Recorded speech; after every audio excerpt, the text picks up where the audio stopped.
तो हेलो मैं आपका एक नए वीडियो में स्वागत करता हूं। तो भाई जितने भी शाहिद कपूर के फैंस हैं भाई, आप लोगों के लिए मैं एक से बढ़कर एक रिपोर्ट लेके आता ही रहता हूं। तो फिलहाल यहां पे भाई अर्जुन उस्तारा हो सकती है पोस्टपोन।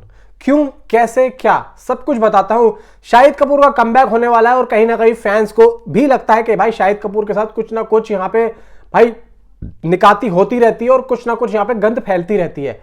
अब देखो यहां पे भाई जिस तरीके से विशाल भारद्वाज और साजिद नाडियाडवाला ने इस फिल्म का ग्राफ रखा है, इस फिल्म को भाई लिखा है, उसको तैयार किया है, इसके पूरे एंगल्स, इसका क्राफ्ट, ये वो सेट, कहानी, सब कुछ यहां पे किया है। लेकिन यहां पे ना मेकर्स से भी एक चूक हो जाती है और यही चीज गंगूबाई के टाइम पे भी हुई थी, जो कि आपने देखा होगा कि वो जो आलिया भट्ट के साथ हुआ था, जिसके ऊपर वो फिल्म थी वही आ गई थी निकल के, या उसके कोई रिश्तेदार आ गए थे कि भाई ऐसी तो वो नहीं थी या ऐसा तो नहीं था जैसा फिल्म के अंदर दिखाया। अब देखो यहां पे एक बात और है कि उन्होंने भी पैसे की मांग की थी और यहां पर भी पैसे की मांग हो रही है 2 करोड़ रुपए की। जी हाँ, मतलब हुआ क्या है बताता हूं। लेकिन यहां मुझे लग रहा है कि थोड़ा सा चीजें हो सकती। भाई देखो मैं ये कहता हूं कि 2 करोड़ रुपए अगर मांग रही है तो भाई मैं तो कहता हूं भाई मेकर्स के लिए कोई बड़ी बात नहीं है, क्योंकि भाई उन्हीं के ऊपर रख के ही तो आप फिल्म बना रहे हो। अब देखो यहां पे हुआ क्या है, बॉलीवुड हंगामा के हिसाब से यहां पे बताया जा रहा है कि पिछले हफ्ते साजिद नाडियाडवाला, ग्रैंडसन्स और विशाल भारद्वाज के भाई यहां पे लेटर भेजा गया था। किसकी तरफ से बताता हूं। इस लेटर में दावा किया गया कि फिल्म ओ रोमियो में हुसैन उस्तारा जो गलत तरीके से दिखाया गया, जिसको शाहिद कपूर प्ले कर रहे हैं, जिससे परिवार की प्रतिष्ठा को ठेस पहुंच रही है। क्यों? हुसैन उस्तारा की बेटी सनोबर शेख ने फिल्म के मेकर्स को एक लीगल नोटिस भेजा है। सनोबर ने फिल्म ओ रोमियो में अपने पिता के संभावित गलत चित्रण पर आपत्ति जताई है। मतलब उनका यह कहना है कि फिल्म के अंदर जिस तरीके से शाहिद कपूर का कैरेक्टर है और हुसैन उस्तारा उनको दिखाया जा रहा है, अब देखो यहां पे बात साफ हो गई कि हुसैन उस्तारा ही शाहिद कपूर बनेंगे। अब यहां पे फिल्म के अंदर क्या सच में हुसैन उस्तारा ही हैं वो या नहीं है, जैसा कि इस सनोबर शेख ने बोला है हुसैन उस्तारा की बेटी ने? अगर ऐसा है तो हो सकता है मे भी यहाँ पे कुछ ना कुछ हो। और अगर लेटर भेज दिया है ऊपर से साजिद नाडियाडवाला को, कोई भी ऐसा बयान या कुछ भी ऐसा नहीं आया है, या फिर साजिद नाडियाडवाला पैसा दे देंगे जो भी है, तो यहाँ पे देखो अभी तक एक बात छुपी हुई है। बाकी मीडिया रिपोर्ट के हिसाब से, बॉलीवुड हंगामा के हिसाब से यही कारण है कि हुसैन उस्तारा के परिवार ने मेकर्स को 2 करोड़ रुपए की मांग की है। मुआवजे की मांग के साथ साथ और भी है, सनोबर ने निर्माताओं से यह भी रिक्वेस्ट की है कि जब तक उनकी चिंताओं का संतोषजनक समाधान नहीं हो जाता तब तक फिल्म की रिलीज को रोक दिया जाए या फिर रद्द कर दिया जाए। उसने ये भी लिखा कि उसे 7 दिनों के अंदर मुआवजे की ये रकम दे दी जाए।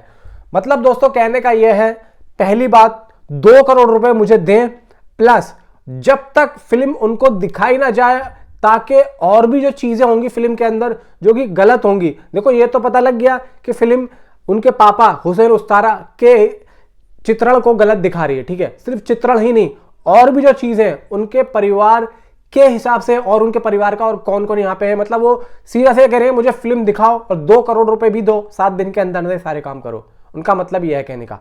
अब यहाँ पे सेम चीज गंगूबाई कठियावाली के टाइम पे भी हुई थी, यही चीज हुई थी, यहाँ पे हुआ था, बहुत सारी कंट्रोवर्सी हुई थी। अब देखो यहाँ पे एक बात कहना चाहता हूँ, ये चीजें तो देखो होती रहती हैं और ये होती ही हैं।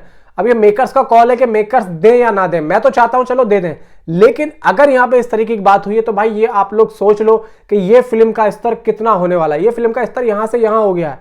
पता है कैसे? क्योंकि फिल्म के बारे में बातचीत हो रही है, फिल्म को लेकर नेगेटिविटी जो हो रही है वो एक तरीके से पॉजिटिव में भाई सेंड हो रही है। क्यों? क्योंकि देखो जितना नेगेटिविटी एक फिल्म की होगी उतना ही ज्यादा लोग बाग उसको देखना पसंद करते हैं। क्योंकि भाई देखो यहाँ पे शाहिद कपूर की मैं सोच रहा हूं कि शायद ये पहली ऐसी फिल्म है जो कि शाहिद कपूर की किसी फिल्म में नेगेटिविटी हुई है। और यकीनन मैं आप लोगों को एक बात और बोल रहा हूं कि सनोबर शेख के पास अगर ये टीजर गया है तो कहीं ना कहीं भाई पब्लिक कहीं ना कहीं फिल्म के लिए पागल है और शाहिद कपूर के लिए पागल है। फिल्म बहुत बड़े स्तर पर जाने वाली है, क्योंकि देखो पब्लिक यहां पे ये भी कह रही है कि भाई फिल्म सरप्राइज करेगी। और कहीं ना कहीं देखो हम जैसे लोग नहीं बोल रहे हैं, सब भाई पब्लिक बोल रही है। पब्लिक का कॉल है कि ये फिल्म सरप्राइज करेगी और कहीं ना कहीं ये फिल्म सरप्राइज भी करेगी। एक बात और है, मैंने जो इससे पहले वाली वीडियो में आप लोगों को बताया था कि रणदीप हुड्डा ऑन बोर्ड आ चुके हैं, तो यहां पे रणदीप हुड्डा यहां पे ऑन बोर्ड आए थे, जो कि रिपोर्ट्स के अकॉर्डिंग मैंने आप लोगों को बताया था। लेकिन अभी रणदीप हुड्डा नहीं है, कुछ डेट्स उनकी जो फिल्म वगैरह और भी हैं उसको लेके वो नहीं कर पाए। मे बी अभी कोई नहीं है, अनऑफिशियली है, सीधा अक्षय कुमार का नाम आ रहा है इस फिल्म में। बाकी देखते हैं क्या होता है। मैंने जो इससे पहले आप लोगों को जो रिपोर्ट दी थी ओ रोमियो की, वो जब तक थी, उसके बाद में ये जो रिपोर्ट आई निकल के कि रणदीप हुड्डा नहीं है, तो मैं आप लोगों को बता रहा हूं यहाँ पे ये हो रहा है। जब तक कोई ऐसी ऑफिशियली अपडेट नहीं आई थी, क्योंकि जब तक ये पता चल रहा था, जहां पे मैंने पूछा था उसने यही कहा कि भाई यहाँ पे अभी हो रहा है, रणदीप हुड्डा हो सकते, क्योंकि यहाँ पे अभी तक ये भी नहीं पता कि मेन विलन में कौन है। क्योंकि भाई देखो यहाँ पे इन्होंने टीजर में ही छुपा लिया तो किसी को पता नहीं है। तो यहाँ पे सिर्फ और सिर्फ या तो सेट वालों को पता है, या फिर भाई डायरेक्टर को पता है, या प्रोड्यूसर को, या शाहिद कपूर को, क्लियर नहीं है। इसीलिए मैं थोड़ा सा यहाँ पे हिचक रहा था, लेकिन उसने कहा कि भाई बता दिया जाए, तो मैंने बता दिया। तो अभी उससे मेरी बात हुई है तो उसने यही कहा कि रणदीप हुड्डा नहीं है, कोई और ही है, लेकिन कौन है नहीं है अनऑफिशियली अक्षय कुमार का नाम आ रहा है। बाकी शाहिद कपूर से रिलेटेड जो भी अपडेट होगी मैं आप लोगों को जरूर बताऊंगा। Thanks for watching.